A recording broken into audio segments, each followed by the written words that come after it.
What's up, everybody? This is Juwan with hiphopwire.com. Today we're at Universal Records, about to talk to Asher Roth. Check it out.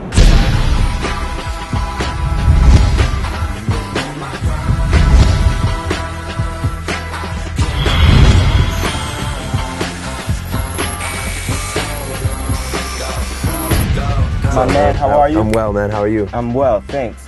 The album, Spaghetti Tree. Break down the meaning behind that. Man, the Spaghetti Tree is pretty cool, man. And honestly, all started just kind of as a joke, and just joking and just like being high and messing around. And that element is never going to go anywhere. It's going to be a consistent theme, and my music is just enjoying this process and having fun. But on the flip side of things, that's kind of left hand. On the flip side of things, the Spaghetti Tree was also a big prank in 1957 in BBC in London. A teacher approached and said, "Hey, my students are so dumb, or ill-advised, to be more politically correct. My students are so ill-advised that they would believe anything. They would believe that spaghetti grew on trees." So on April Fool's Day in 1957, mind you, this is 53 years ago now, they reported that spaghetti grew on trees, and thousands of people called in and asked how they could grow their own spaghetti tree.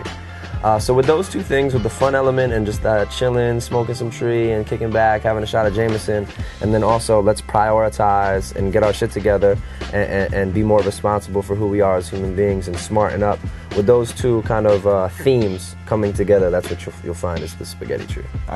And how do you approach the music making process? I know it's a little different for everybody. Yeah. What's Asher's process? I'd say the one thing that remains kind of consistent that people kind of don't, get bummed out with me about is once I lay something down, that's it. I don't go back. I don't revisit it. I can't try. I don't like doing that. It's just like that's what came out of me for that record, and that's what it's going to be. So, but music making for me, it's all over the place. The way I write, it might be 3 o'clock in the morning. I might scribble it down, or in the head, or 2 o'clock in the afternoon.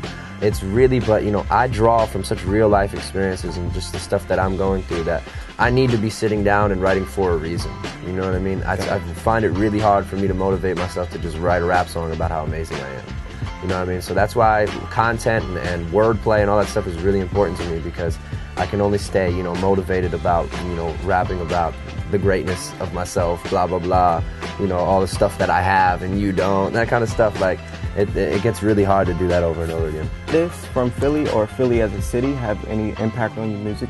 Oh, the Roots, man, hands down. I mean, almost everything, dude. I grew up listening to them, and those are the ones for 20 years, man. They've been holding us down so hard, and like, they don't get on the radio for some odd reason, probably because they're talking about something. Right. And just who they are as a live show, who they are as people. I've been blessed with the opportunity to mess around with them in Philadelphia, and then again on Jimmy Fallon.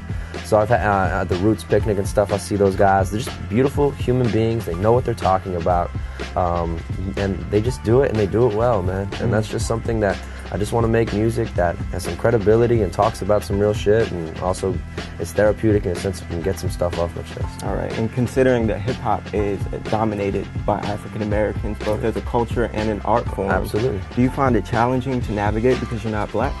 You know what? I feel like race is always going to be an issue just in general, just in life, you know what I mean? And especially being in hip-hop music, it gets a little weird when you start making money, you know what I mean? I think that's when shit gets really strange. That's when, the more it gets a little bit more aggressive in respect. Do I find it difficult to navigate? No, because when I keep it 100% with myself, and I'm honest with myself, and I'm honest with my viewers and my listeners, I think people of all races respect that. Cool. So, and I think that's been the main thing, is just coming here and being, this is who I am, and I don't regret that, and this is where I come from, and this is what I want to do, and just being clear about that, not really mincing words, has allowed me to really, and hopefully it's just, and my perspective, is gain respect amongst the hip-hop community, and just continuing to just do something that means something. Got it. And speaking of navigating, one of the people at the forefront of your career is Damon, one of your mentors, actually. How did that relationship come about? Dame was just in New York and kind of messing around with Currency, who's a homie, and just a couple cats he has going over there at the karate school. He just, he just offers a place for young kids who are driven and ambitious to come sharpen their skills, and that's why they call it the 24-hour karate school. Ski Beats and everybody, all those guys are really putting something up, and it's a community over there, man. Right. You've got shirts. They're making shirts. They're graffitiing, and he's letting young kids understand that we control this. It's not about major labels anymore. It's very about insourcing, outsourcing your own content. Be creative, be consistent, and put your shit out there, man. And you get immediate research now from Twitter and Facebook. Kids will give you feedback right away on what's going on and what they like and what they don't like. And why not utilize that? You know what I mean? And Dame is somebody who's been through the major distribution through major labels into realizing that it's very independent nowadays. So what's the best piece of advice he's given you? Honestly, it's just do it. Like, it's on that Nike shit. Like, he straight up told me, he's like, man, no, you don't have a bunch of excuses lined up on why you can't do it. You know what I mean? Just go out there and do it. Don't take no for an answer. And that's really kind of helped me just, you know, stop coming up with excuses, you know. Right, and is there a tour in place to support the album? Absolutely. I mean, touring is the most important part, and that's how I put food on the table, man. I don't even know what a royalty check looks like. You know, I really have no idea. So I put food on the table by touring, and so, you know, when you don't see me on the road, you know that I'm taking food off the table. So I just want to be there for a reason. I want to be up on stage and be wanting to be there. So we're very methodical in how we're doing this. So I would say that you'll probably see me steady on the road. There'll be spot dates, so keep an update. Asher Roth on Twitter, on Facebook / Asher Roth. Just the name will get you there. But we'll be touring in 2011 a lot, and I hope to not come off the road for about 2 years. Awesome. And lastly, I need you to finish this statement. If you haven't been to an Asher Roth show, come out because.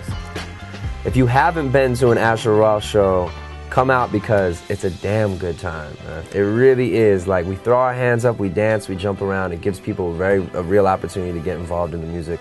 And also, that's the thing, man, is getting involved. You know, the brand of itself and what Asher Roth is so becoming, which is so weird to talk about myself in that manner, but it's so much bigger than me now. And it's understanding that kids do have a voice and they need to be involved. And yeah, the interaction between them when I get to go on stage and look them in the eyes and I get to hang, it's so beyond me now, man. That's what keeps me motivated and keeps me really going. So come out to a show and support, man, because we're having fun and it just shows that you care, you know.